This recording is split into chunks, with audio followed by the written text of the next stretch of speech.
shot. It's just gonna keep popping out now.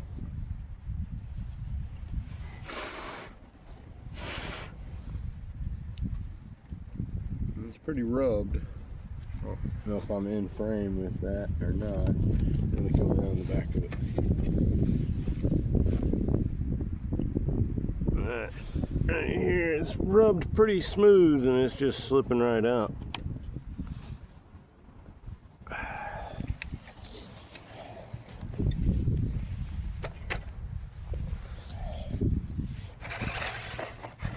I don't know if they have metal parts available for the D14. Some of the D12 stuff works, like the axles. Oh shit, they popped out again. I wonder if I put the steering to low angle, if that'll help. I might have to put like a screw in there, like a pan head or something to keep it from, because this is just freely coming off. Well, that was a little resistance, but I mean that side's solid still over here. That one just shot. Barely any pressure. Alright. We'll try it on the short angle.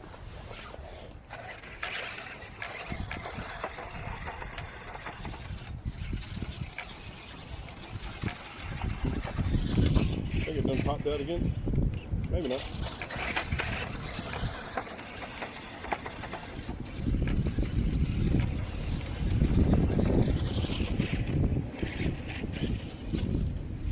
Check. Okay, that's good.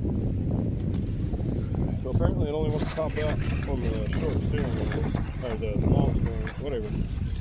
Where it turns sharp, okay?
It's hard to make those turns with the steering angle.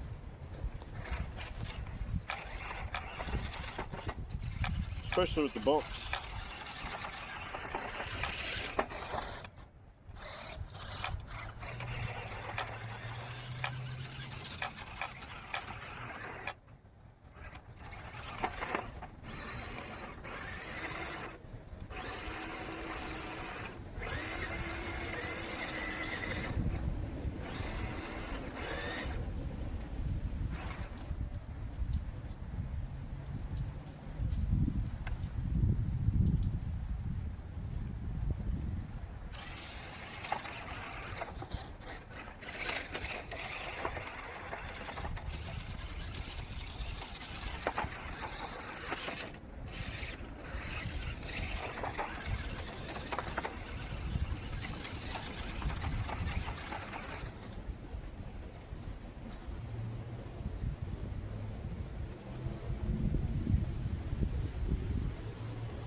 It's a good thing I have several of these. I ran the dog shit out of this thing since I've gotten it. Issues I've noticed other than that, is, so I have multiple of these. I have 3. One of them, I've upgraded the leaf spring to be stiffer because I have a cage on the back that's made out of metal. I don't know if it's actually iron, that's what it sells as. I've replaced the drivetrain on the other one, both here and in the front.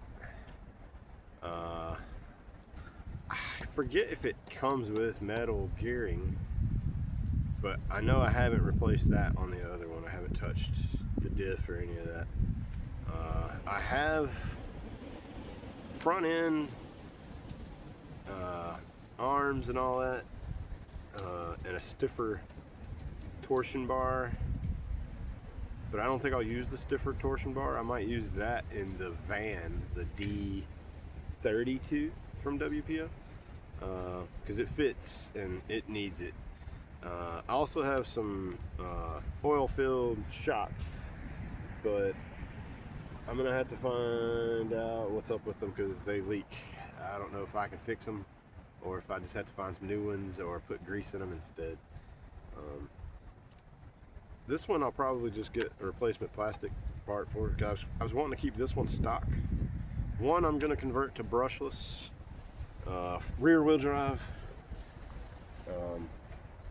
Although I might do that to the regular D12 that I have. I have a rear wheel drive D12, but it's on this new chassis. I was thinking about upgrading it to 4-wheel drive when I converted the other one to rear wheel drive, but I don't know. I might stick with it and keep it rear wheel drive because it's really the same vehicle, so it's just a matter of which body I want. The silver body I think I'll do with the brushless.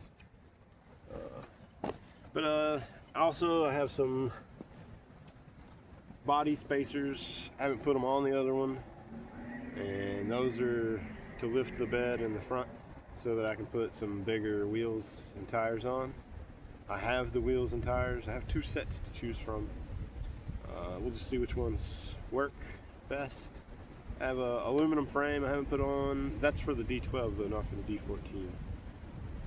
So is the front arms. So I might, yeah, the D12 is probably the one I'll do brushless actually. I might do one of these with an outrunner, the one with the cage on it. Oh, look at that gouge on the door handle right there. I still have the mirrors, I just took them off. They pop off quite easy. But yeah, like I said, I've ran this one quite a bit. I was trying to keep it pretty much stock. Just to see how everything goes. I haven't cleaned it, haven't done any maintenance. The other one I do maintenance every couple hours of runtime.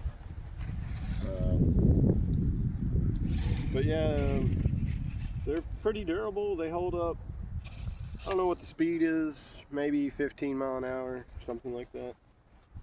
Maybe on the road, maybe 10 over here. 8 to 10.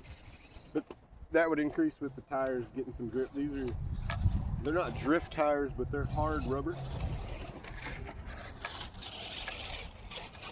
Very hard rubber. There's no foam, no air, nothing in between the rim and the tire. You could probably put some foams on it and get some speed out of it on the road. I'll do that with the brushless. As far as this 4-wheel drive goes, like I said, I'm going to be putting some really sticky, grippy, soft tires on it.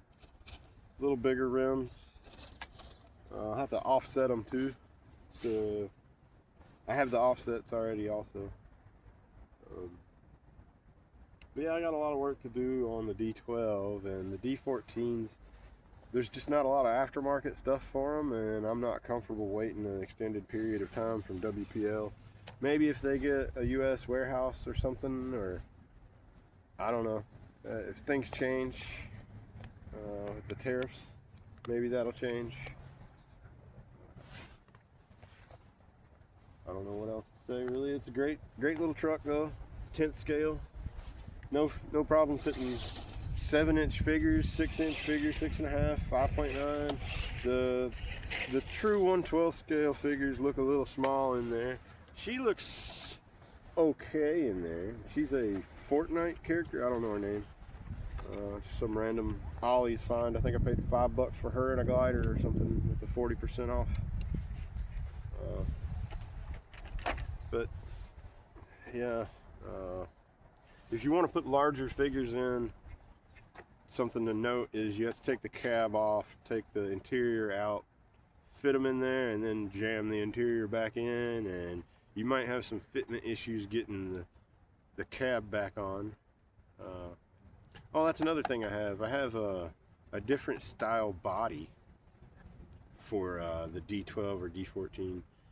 I think it's a Honda K-Truck body. I'm not sure. Let me use this.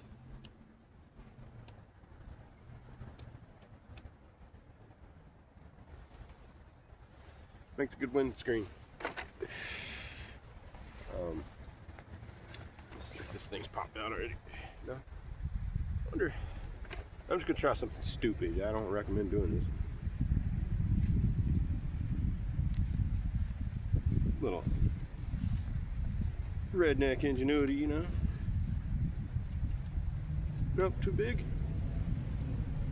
Oh, well, that was the only little twig I see. I was hoping I could jam the little twig in the hole there and make the plastic swell out. You know what, that part, it's already screwed. Boy, I thought it had a droop screw there. I guess that wouldn't be very useful. We're gonna try something stupid. Also, yeah, I already said I don't recommend doing this.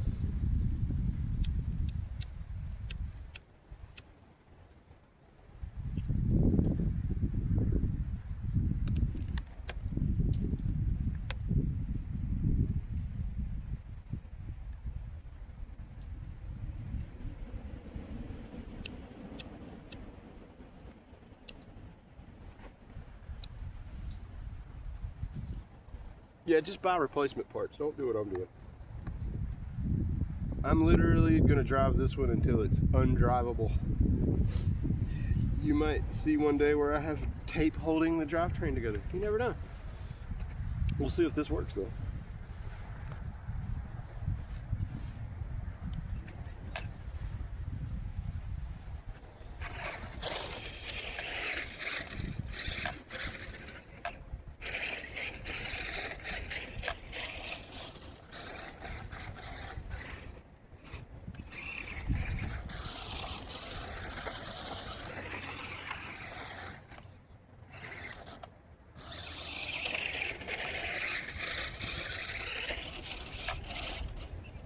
Maybe it's the bumps that knock it out. So I'll go around one time.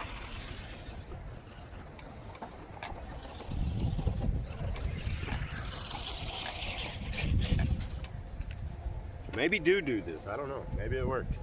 No, it didn't. It didn't work. But it did stay on, and it's a lot stiffer. So it worked to some degree. I really think if I just put a little tiny screw in there, it'll bulge out the plastic enough to keep that in there. And I'll go ahead and do it on that side, even though it's a negligible amount of weight, just to stay on the safe side and keep it balanced. And I don't know what the fuck I'm talking about, just so you know. I'm not a professional, nor do I claim to be. I've played with RCs for a long time, but in no way does that make me a I don't know what you'd say, authority. But yeah, that seemed to work pretty well. I bet you if I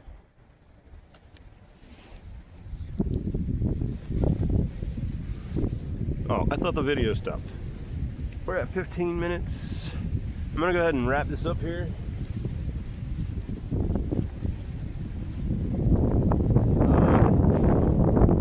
If you guys are watching this, I appreciate it. I'd appreciate it also if you'd like, share. That's very optional. I'd really appreciate the likes. I don't share too much myself, so I can understand if you don't. But if you do, appreciate the hell out of it. I don't have a lot of content, so if you don't subscribe, I won't hold it against you. But I would appreciate it if you'd do that as well. I'm gonna run a couple laps with the steering angle short just to see how well that little shitty fix I done worked, and round out the last couple minutes of this. Probably as soon as I wreck, I'll just wrap the video there. All right, thanks guys.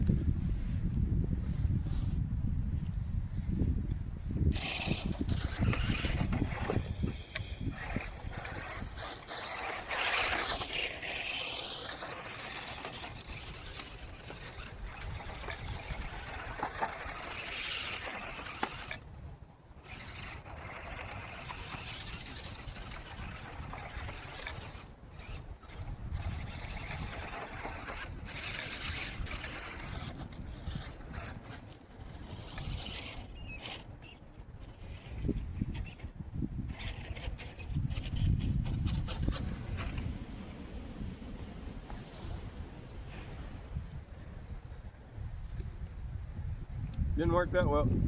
All right, again, thanks for watching.